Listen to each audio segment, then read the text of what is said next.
Obrigado por estar aqui. Toda e qualquer atividade que diz respeito aos espíritos tem uma planificação muito bem elaborada. Quando nós, em uma instituição, relacionamos aquelas pessoas por quem iremos orar, os benfeitores da casa também anotam e passam a contribuir em favor dos solicitantes.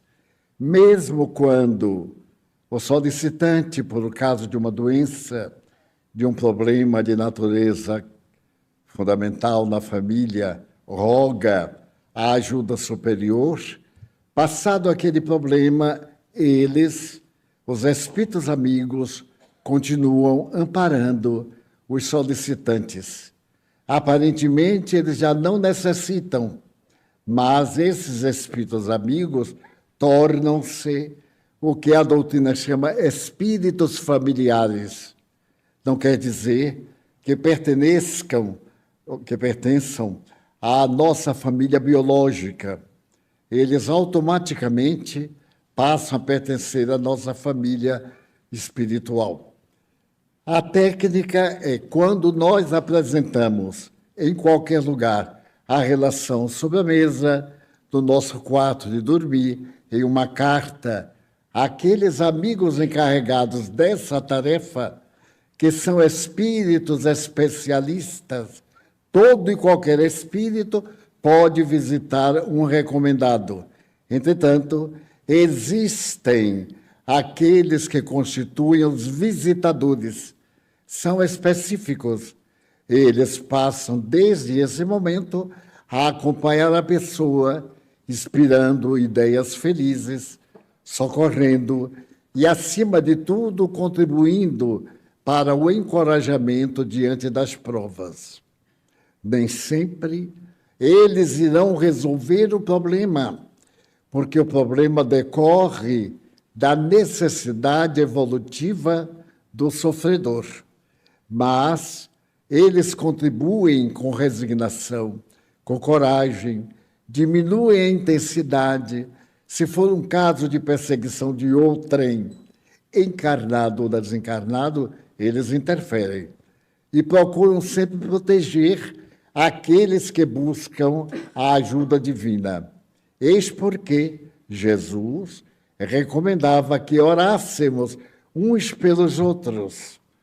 E no próprio Evangelho está uma frase pequena: pedi e dar-se-vos-á. Pedir é fazer uma oração de solicitação. Qualquer solicitação que fazemos a Deus, esses espíritos anotam e, em nome de Deus, passam a proteger e a socorrer o necessitado. A gênere é uma palavra que se aplica a uma cópia. Por exemplo, nós temos na Bíblia um fato muito curioso de que um profeta de nome Tobias jornadeava predicando a doutrina hebraica. E seu mérito era tanto que, certo dia, um anjo lhe apareceu. E esse anjo o acompanhou durante uma longa temporada, a ponto de ser confundido com uma presença real. Alguns, posteriormente ao nascimento de Jesus, a partir do século III, começaram a afirmar que Jesus não era filho carnal de Maria e de José. Era um agênere, era um ser que se utilizava das energias e se materializava. Então, o agênere é alguém semelhante, mas apenas na aparência. A sua realidade é primitiva. É muito comum aparecerem em alguns médiuns portadores de muita potência de natureza mediúnica. No século XIX, antes do aparecimento do Espiritismo, na França, havia uma jovem que de quando em quando se desdobrava, expressão psicológica. Ela parecia compor um outro corpo. E as alunas viam em plena aula, quando ela, a professora, estava no quadro de giz, e dela se deslocava uma forma absolutamente igual e, às vezes, ao jardim. E as alunas ficavam assustadas. Tornou-se célebre, até que, mais tarde, estudada pela Universidade da Sorbonne, ficou demonstrado que aquele era um fenômeno de natureza anímica, orgânica. Ela assumia uma posição agênere, não existia fisicamente, era uma aparência. Essa questão, no cristianismo, é fundamental. Daí aparece aqueles que são de natureza espiritual para Jesus e aqueles que são de natureza física. A partir do século II, se destacaram dois grandes cristãos. Um deles afirmava que Jesus era uma construção mental, da mesma forma que estava numa materialização, como depois da morte, ele pôde voltar com as mesmas características. Agora, ele estava no largo período. E um outro grupo dizia que não. Ele nasceu, teve todas as propriedades. Mais tarde, houve um grande encontro de sacerdotes para poderem debater a questão. Vieram principalmente da África do Norte, das regiões próximas ao Mediterrâneo, da região da Galileia, especialmente da Judeia e etc., aqueles que diziam que Jesus era filho carnal de Maria com José. A problemática é que Maria devia ser uma jovem de 15, 16 anos. José era um viúvo que tinha filhos e contava mais de 60 anos. A Igreja Católica criou um adendo para o matrimônio de José. Ele se casou com ela para ser o guardador da sua virgindade, porque ele havia pertencido ao grupo de grandes pensadores em Jerusalém, e depois de uma cisão em Jerusalém, surgiu um grupo chamado Essênios, que foi viver no deserto, que vivia da castidade, do respeito ao próximo, não se alimentavam das carnes doentes, a carne de porco, como hoje a ciência constata, uma enfermidade cruel derivada da carne de porco não bem cozida, às vezes mal laçada. Ela leva para o organismo humano um ovo, uma coisa que vai para o cérebro, qualquer parte do corpo, e mata a pessoa. Então, os judeus criaram, na essência da sua religião, essa proibição legal. É religiosa e é civil. Então, as duas correntes se disputavam. E ante a dificuldade de saber qual corrente tinha razão, foi convidado um jovem egípcio que se dedicou à vida cristã. É a história de um grande cristão. Ele, então, foi ao concílio, e o concílio falava em grego, o que não deixa de ser uma perturbação. Ele não era grego, talvez falasse um pouco pelo hábito. As doutrinas, as línguas básicas eram grego, o latim popular, o latim tradicional e algumas outras que eram dialetos, que não tinham conjugações verbais, eram as formas mais modestas da linguagem.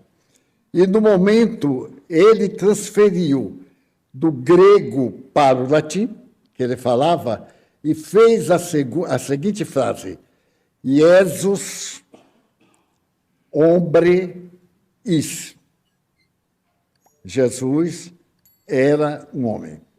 quando ele quis dizer, Jesus, homem, era-te, ele era um homem, mas não de vida eterna.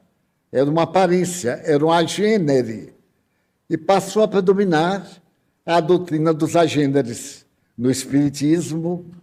Mais tarde, por volta de 1860, foi publicado em Paris um livro, A Revelação da Revelação.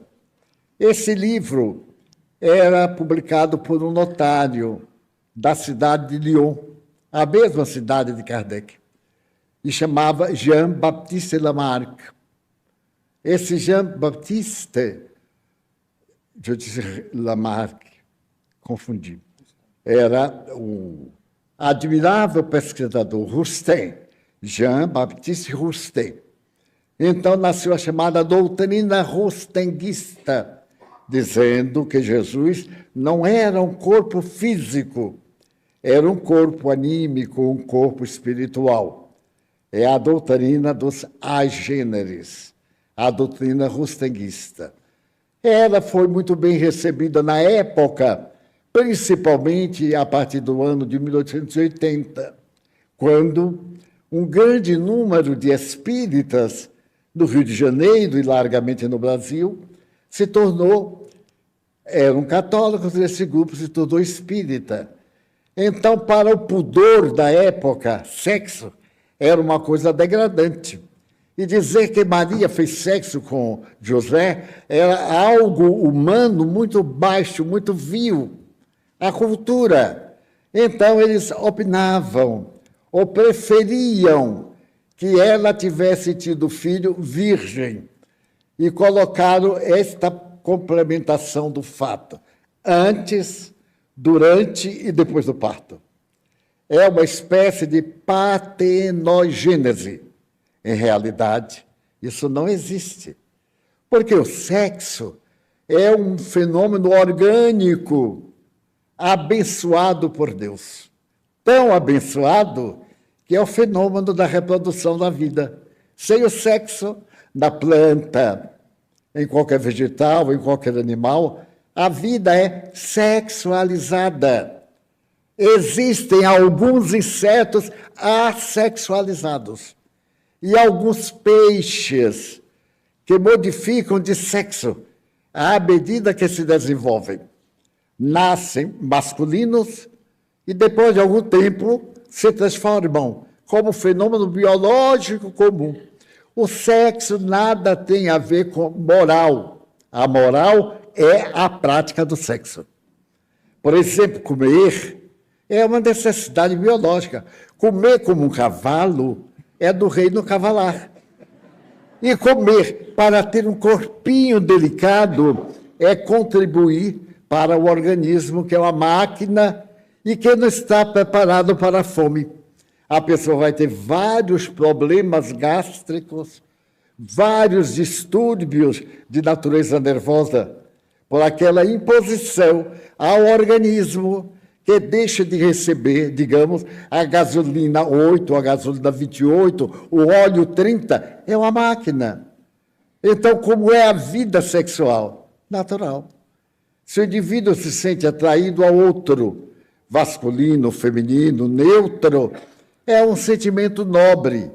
A forma, no entanto, de praticar é que lhe dá dignidade ou baixeza, fazendo que nasçam as aberrações sexuais, que são outra coisa. É o mesmo que comer muito. É o mesmo que comer, por exemplo, eu como carne. Essa aí é uma fera, ainda está na fase do índio. E outra, eu não posso nem ouvir falar da carne. É uma pureza boba. Na Semana Santa, era tão banal, a gente ia comer bacalhau, que aqui no Brasil era barato. Nós, lá em casa, na Semana Santa, comíamos bacalhau assado, bacalhau de moqueca, deixa eu provocar vocês, bacalhau com leite de coco, azeite de dendê, ovos. Meu Deus, era uma beleza, não podia comer carne. O Papa depois disse que não precisava nada disso. Era superstição. O que importa é a qualidade do alimento. Outros dizem, eu não como nenhum animal por compaixão. E adoro o corpo do amigo, não é? Nós temos uma compaixão mentirosa. Não come e fica doente. Eu já cansei de ver pessoas absolutamente não carnívoras comendo sanduíche com produtos italianos, mas carnívoras. Então, nós temos a vida normal. Gosta de carne? Coma.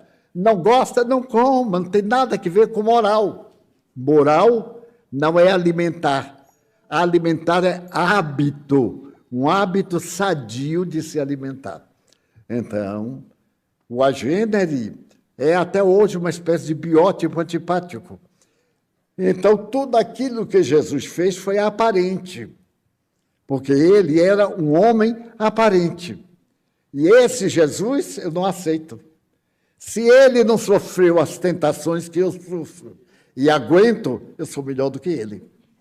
Agora, saber que ele sofreu muito mais do que eu, porque ele era melhor, era mais sensível, era mais nobre, era alguém superior no meio inferior, era um amigo que não tinha amigos, era a gentileza que não era correspondida, era o ser afável que só encontrou gratidão e sorria para o ingrato. E na hora H, olhou para aquela multidão de feras e disse, meu pai, perdoa-os. Eles não sabem o que fazem, são os idiotas. Perdoa, porque eu os perdoo. Quando uma pessoa me faz o mal, eu olho assim e digo, não tem jeito. Eu te perdoo, miserável. Mas devagar, eu já olho assim, coitado, ele está pior do que eu, deixa para lá. E um dia eu encontro e faço, olá, olá, voltamos a ser amigos. O perdão, diz uma grande instituição religiosa americana, total. Se o indivíduo me fez o mal, eu olho para ele, problema dele, porque é um psicopata. Como é que a gente pode desejar o mal ao outro? Porque a gente é infeliz. Então, não perca tempo em não perdoar. Você fica doente e o que ele fez o mal fica ótimo. Isso me faz lembrar uma coisa muito engraçada, porque ocorre de tudo. Certo dia que na reunião de sábado, uma pessoa que estava na fila me disse, Divaldo, eu venho lhe pedir uma caridade. Pois não. O senhor é capaz de me fazer a maior caridade da sua vida? Eu não sei. Ainda eu não sei o que é. Ele disse o seguinte, amanhã é domingo, é o dia que eu vou à praia, e é o dia da tentação. O senhor pede a Deus para me livrar da tentação? Eu digo, não, eu peço a Deus para me livrar da praia. Porque é o máximo da falta de vergonha. Ele para a praia se divertia, ficar rezando, ai meu Deus, que as mulheres sejam todas aleijadas, ele só encontre mulher da perna torta. Não, que ele encontre verdadeiras deusas. E olhe para elas e digamos assim, nossa, está magra demais. Nossa, está gorda demais. Agora está chique a pessoa ser baleia. Uma baleia de um lado, outra baleia do outro, e o rostinho lindo. A pessoa, quando vai baixando, desiste. Porque é aquele monstro. Aqui não é do sentido pejorativo, é deformada. Mas a moda é a última moda.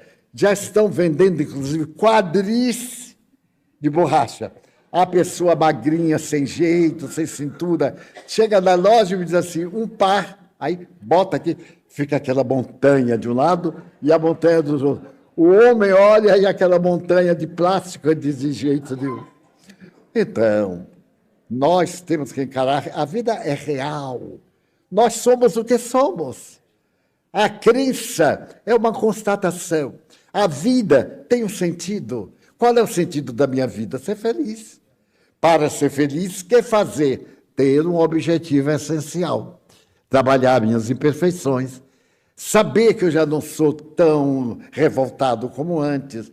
Que eu já não reajo. Hoje, eu ajo. Porque quando nós somos jovens, reagimos.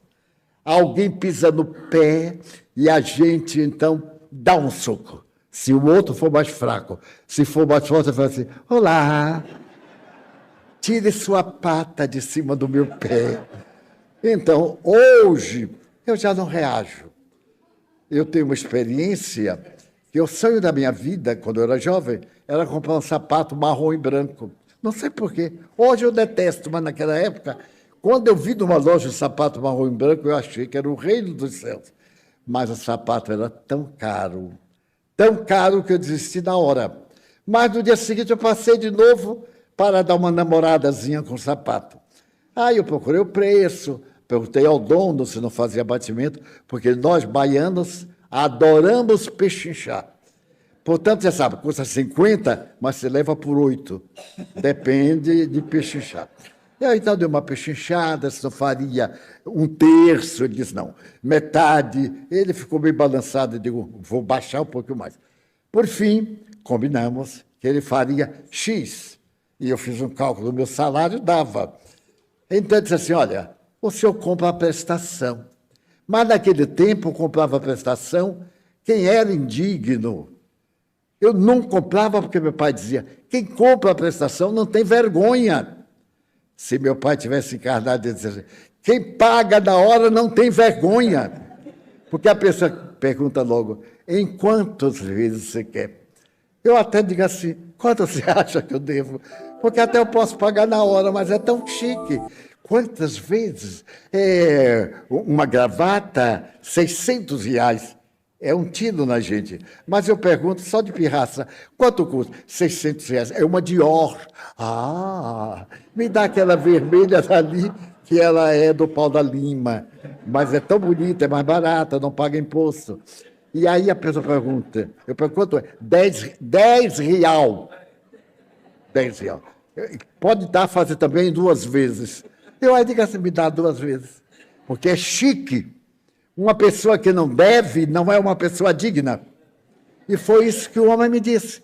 Seu Divaldo, eu posso fazer em 3 vezes. Eu fiquei com vergonha. Eu disse assim, 3 vezes? Mas eu não compro a prestação. Para mim era uma honra. Ele disse, então não tem crédito. Eu disse, como não tem crédito? A gente não sabe se é bom pagador. Olha, que filosofia. Eu agora, mesmo que eu recebo $1 milhão, tenho que comprar uma coisa, por $3 eu divido em 2, $1,50, só para ter a chiqueza de descontar. Pois bem, então, por fim, eu fui uma semana toda de namoro, eu comprei um sapato. Era um sapato lindo, mas eu tinha o sapato, mas não tinha o conjunto. Aí eu comprei uma calça marrom. Eu então imaginei que quando eu vestisse a calça marrom, o sapato marrom e branco, eu ia derrubar a Cidade Baixa, porque eu morava em Itapajipe. Ainda tinha esse detalhe, né? Morava lá na região dos indígenas da Bahia. Então, mais uma calça marrom, daquela de desencarnar o guia, eu não tinha camisa. As minhas camisas eram azuis, eram verdes. Eu fiz um esforço, comprei uma camisa de manga comprida, ainda tinha que comprar a abotoadura. Comprei. Tudo a prestação, é claro. Fui. Aprendi, né? Fui comprando. Meu Deus, um cinto. Imagina colocar um cinto preto no sapato marrom e branco. É uma pessoa sem gosto, é melhor amarrar um cordão. Eu aí comprei daquele cinto, 2 cores, que a gente mexe assim, é marrom. Remexe, é preto. Eu digo, oba! Comprei 2 cintos no só. Comprei. E no domingo, porque a felicidade da gente, quando tem uma coisa, é matar de pirraça quem não tem. Eu aí me vesti, lá no Caminho de Areia, na Cidade Baixa, me vesti. O bonde era uma tragédia. O ônibus nem se fala, mas tinha. Então eu me vesti bem, coloquei Glostora no cabelo. Glostora era um pó para amansar qualquer cabelo. Então a gente substituía a vaselina simples. Quando eu passei assim, aquele Glostora, o cabelo ficou cacheado, com ondas. Eu digo assim, estou de matar. Aí foi para o ônibus. Quando o ônibus parou, cheio. Sabe como é? Ônibus de fim de linha, cheio. Eu entrei, empurrando um, empurrando o outro. Quando a pessoa teimava, eu olhava para o sapato, empurrava mesmo. Imagina. Aí fiquei em pé. O ônibus partiu. Entrou um sujeito moreno, forte. Naquele tempo não tinha academia. Tinha um cais do porto que a pessoa trabalhava e ficava atleta. Ele, então, chegou e empurrou a primeira pessoa. Empurrou a segunda. Eu digo, ele vem pisar no meu pé. Porque pobre é assim. Pobre dá tudo errado. Eu, então, fiquei no corredor lá no fundo, em pé, e lá veio a montanha. Eu digo, Pai nosso que está do céu, Deus tenha misericórdia. O homem veio, e no ônibus com 60 pessoas, ele pisou no meu pé. Quando aquela montanha pisou no meu pé, as lágrimas me correram. Porque era demais. Eu, pequeno, e aquela montanha, eu cheguei assim, empurrei, e olhei para ele e disse, tire sua pata de cima do meu pé. E olhei, a pata, parecia uma navalha, rasgou na parte branca. Mais tarde virou uma ferida, porque eu mandei costurar. E aí o sapato rasgou, eu digo, não é possível. Empurrei o homem, e você rasgou meu sapato. Naquele tempo eu dizia umas palavras, mas seu miserável. E aí, mas quando eu vi que ele foi ficando inchado, eu saí como que não queria nada. E quando eu cheguei do lado de fora, que a porta do ônibus foi fechada, eu dei uma reação baiana. Aqui na Bahia, quando ele está com raiva e vai se vingar, faz assim. Quer dizer, você me paga. Abaixei assim. E corri, claro, né? Corri com o sapato rasgado, já não fui a mais lugar nenhum, voltei para casa. Nilson, que era um anjo, costurou, fez assim um remendo mais ou menos. Ficou aquela ferida, né? Bom, passou o tempo. E eu nunca me esqueci do sapato branco, nunca mais calcei. Com aquela ferida. Certo dia, eu estava na reunião, e quando eu olho, lá vem o homem montanha. Eu disse, meu Deus, ele descobriu quem eu sou e veio me dar uma surra. Então, eu fiquei olhando assim para baixo, para ele não me reconhecer. Ele veio, naquele tempo eu atendi uma fila. Aí, quando ele chegou, fez assim, o senhor é seu Divaldo? Eu era muito jovem. Eu disse assim, sou sim, senhor. Eu vim aqui, eu digo, ai, meu Deus, pedi uma caridade. Eu, não diga. Aí eu fui levantando a cabeça para ver se ele me conhecia.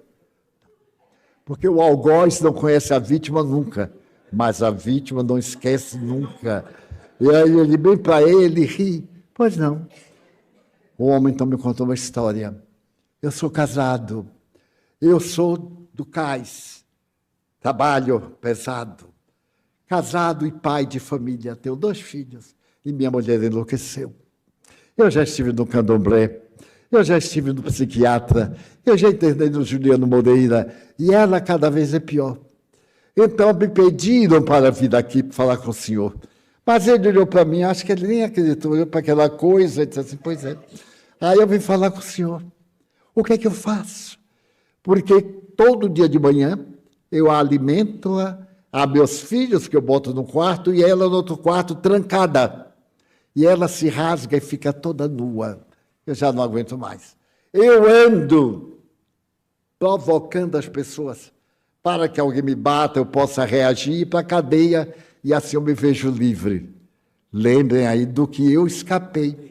Quanta gente reage na gente por um problema de outro. É muito comum. Alguém nos dá uma estupidez, mas que é isso? Mas a questão começou antes. Bom, então eu vim pedir ao senhor. E depois não. O senhor senta aí, quando terminar a reunião, vai demorar um pouco, eu vou atender muita gente. Aí eu vou com o senhor. Nós fomos em São Caetano. Chegamos 1h da manhã, mais ou menos. Na hora que ele meteu a chave na fechadura, lá de dentro gritou, quem é esse sujeito que está com você? Eu digo, está provado que é um obsessor. Como é que ela vai saber? Então entramos, eu pedi que ele a embrulhasse no cobertor Dorme Bem.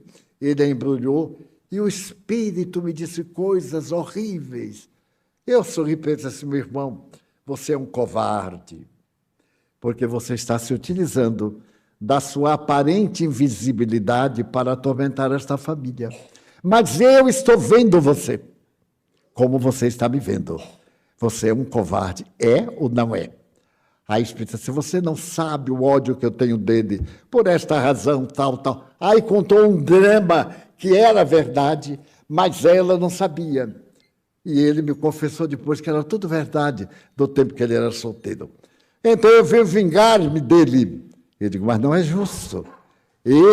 Ela está sofrendo por causa dele. Isso não faz parte das divinas leis. Ele sofre porque é devedor, mas você também é um devedor. E então entrei com a minha baianidade nele, devagarzinho. Meia hora depois, ele estava chorando. Eu disse, deixa essa mulher. Seus filhinhos estão no outro quarto, abandonados. Você se sente bem.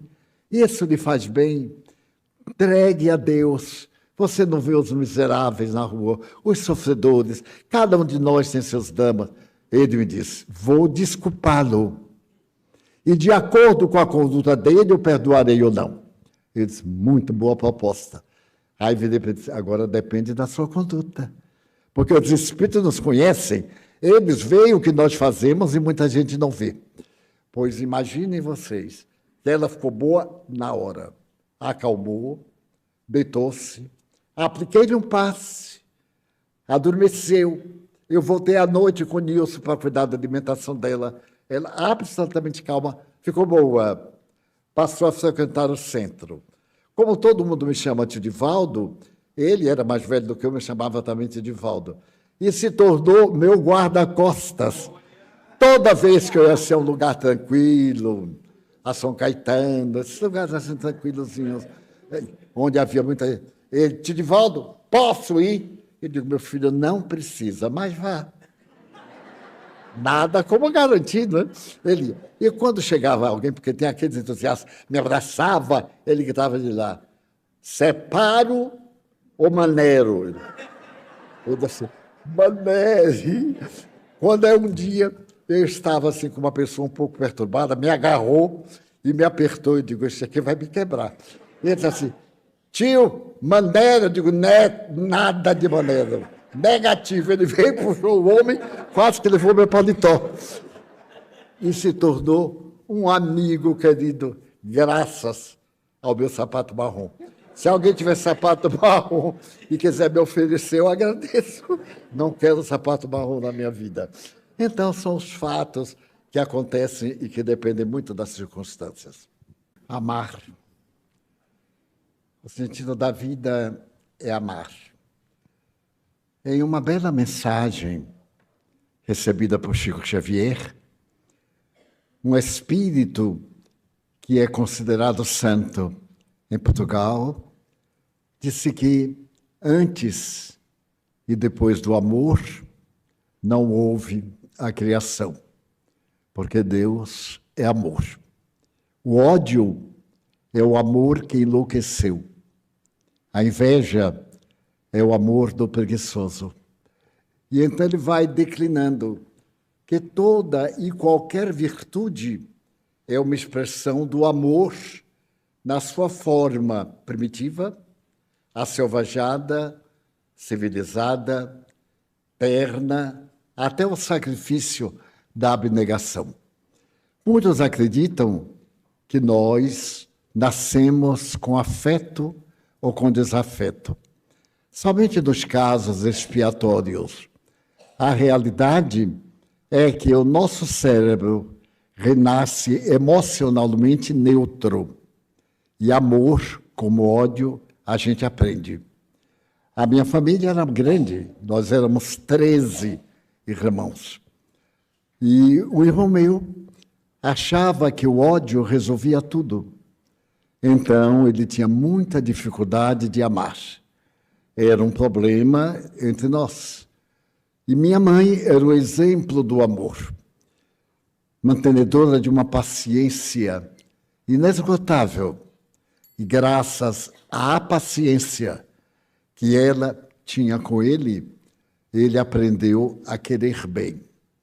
Querer bem. Depois a respeitar o outro, a achar que o outro tinha razão. Por fim, ele começou a dizer, pois é, quando a gente gosta, é muito melhor do que não gosta.